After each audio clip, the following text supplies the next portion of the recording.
Welcome to the Explainer. Today we're diving into a really fascinating text, the Gandhavyuha Sutra. It's this ancient spiritual epic, and we're going to follow the journey of a young seeker named Sudhana. His encounter with a sage is something else. It completely shatters his perception of reality. Let's get into it.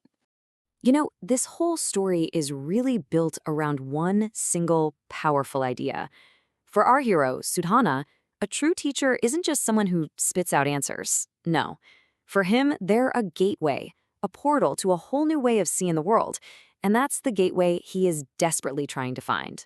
So let's start with our guy, Sudhana. He's a young pilgrim, right? But his journey isn't something you can measure in miles. He's traveling from one teacher to the next on this really deep personal quest to find enlightenment. But don't get the wrong idea. This isn't just some aimless wandering. The text makes it super clear that Sudhana's quest is fueled by this intense internal practice. He's actively cultivating a very specific state of mind, almost like he's preparing himself for the wisdom he's hoping to find. Think of this as Sudhana's mental checklist. He's consciously building a mind that's ready to see enlightened beings, to dissolve any obstacle in his path, to see reality with total clarity, and to conquer his own inner demons. He's basically forging himself into a vessel that's worthy of the wisdom he's after. So following this path leads Sudhana to a country called Nārāsu, and he's there for one reason and one reason only, to find a legendary sage, a master known as Vimuksha. And listen to this. The place where he finds the sage is just as important as the man himself. The text describes this amazing forest, but it's not some wild, chaotic jungle. It's a perfectly arranged, almost supernatural sanctuary. It's a place of deep peace and order, which is, of course, a perfect reflection of the enlightened mind he's about to meet. The text really paints a picture, doesn't it? It uses these descriptions to create a mood. The whole landscape is basically designed to calm your mind and get you ready for a spiritual encounter. Every little detail, from the flowers to the fruit, it all symbolizes this world of purity, abundance, and perfection. So this isn't just any old forest. It's like he's walking into a physical manifestation of the sage's own enlightened mind.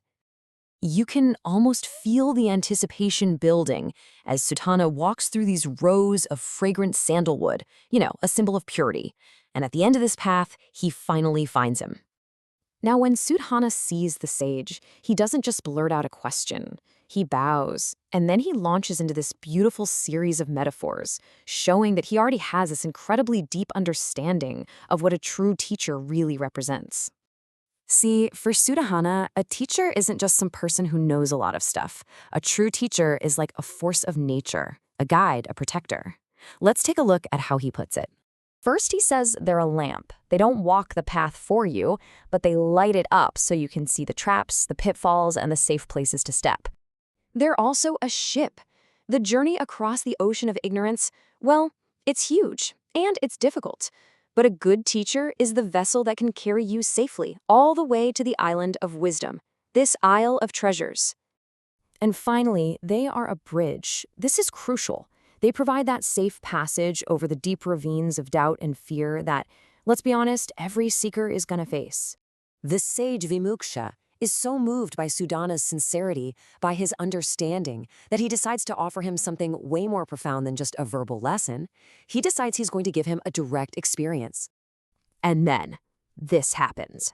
With a simple, gentle touch, the sage triggers this profound, mind-altering, mystical event. Sudhana's entire reality is about to be completely turned upside down. The sage calls this the invincible banner liberation. And it's not a philosophy, it's a state of being. And he transmits this state directly to Sudhana, letting him perceive reality from a perspective he couldn't have even imagined. In a single instant, Sudhana perceives a number of different realities so vast that the text can only describe it poetically.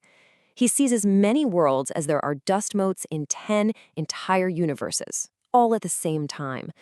Just try to wrap your head around that. And time itself just melts away. In what is only a single moment there in the forest, Sudhana experiences what feels like eons passing inside this vision. He literally lives through days and years and entire lifetimes in countless different worlds.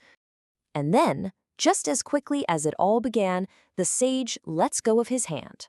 The vision collapses, and boom, Sudhana finds himself right back where he started, sitting at the foot of that sandalwood tree. Sudhana is, you can imagine, absolutely stunned.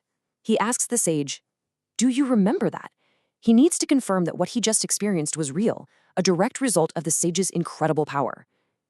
But what the sage says next, well, that might be the most important lesson of all. And here it is, the big takeaway. After demonstrating this, basically godlike power, the sage shows this profound humility. He says, I only know this one path. How can I possibly know the ways of the truly great ones? He's saying, I've shown you my one trick, but this is just one path. He doesn't pretend to be the final answer. Nope. Instead, he becomes another signpost on the journey. He gives Sudhana his next destination, pointing him to yet another teacher who can guide him even further. It just reinforces this idea that the quest is never, ever over. And that leaves us with this final thought to chew on. Sudhana got this incredible glimpse of infinity, right? A vision that completely shattered his sense of time and space. But maybe the sage's greatest teaching wasn't the crazy vision itself.